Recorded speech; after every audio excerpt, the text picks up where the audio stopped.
Non, sur ce qui s'est passé samedi à Paris, les manifestations de Gilets jaunes. Il s'appelle Thomas, il a 25 ans, c'est un casseur, Mathieu Rouault. Il a été interpellé samedi à Paris, il a passé sa journée à vandaliser tout ce qui se trouvait sur son passage. Ça démarre à 14 heures, boulevard Saint-Michel. Thomas porte un masque, des lunettes de protection, un sac à dos duquel il sort un marteau. Première cible, une vitrine d'agence bancaire complètement défoncée. Il casse ensuite le marbre de la devanture d'un assureur, récupère les gravats et s'en sert de projectile contre les forces de l'ordre.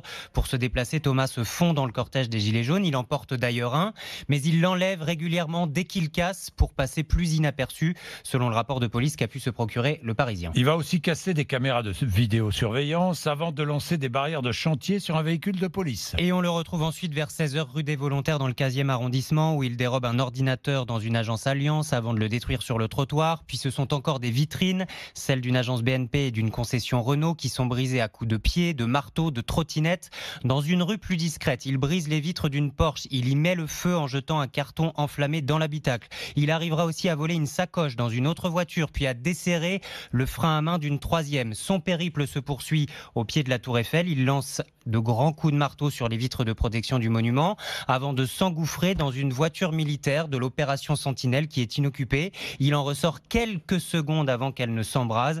Il sera interpellé près des Champs-Élysées après avoir jeté un pavé sur un véhicule de l'administration pénitentiaire. Il est à peine 18h. En 4 heures de temps, Thomas aura fait des dizaines de milliers d'euros de dégâts.